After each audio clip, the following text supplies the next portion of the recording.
Компания Kia представила новое поколение Seltos, кроссовера, который когда-то был очень популярен в России. Теперь он возвращается в глобальном формате, став больше, современнее и технологичнее. У него радикально обновленный дизайн, новая платформа, расширенная моторная гамма и впервые появились гибридные версии. Внешность нового Seltos полностью переработана.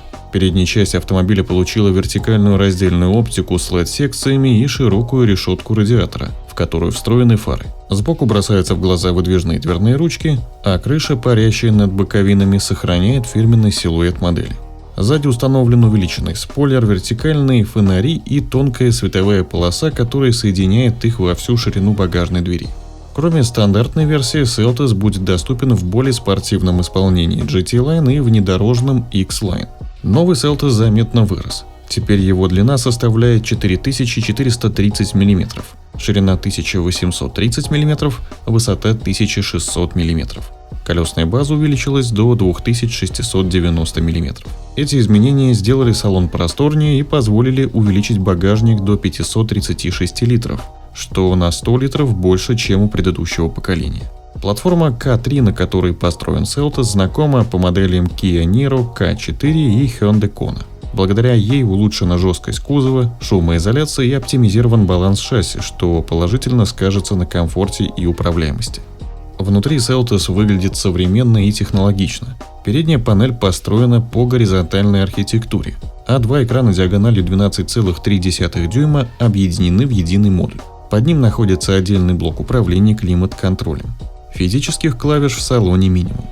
Опционально будет доступна панорамная крыша, проекционный дисплей, премиальные аудиосистемы Bose и Harman Kardon, камера кругового обзора и беспроводная зарядка. Глобальная версия Seltos получила два бензиновых двигателя. Это атмосферный 2-литровый на 149 лошадиных сил и турбированный 1,6-литровый с отдачей от 178 до 193 лошадиных сил, в зависимости от рынка. Трансмиссии представлены 6-ступенчатой механикой, 7-ступенчатым роботом и 8-ступенчатым автоматом, а в некоторых регионах доступен вариатор. Передний привод стандартный, полный привод предлагается опционально вместе с многорычажной задней подвеской и режимами для езды по снегу, грязи и песку. Для Индии Seltos сохранит локальные моторы.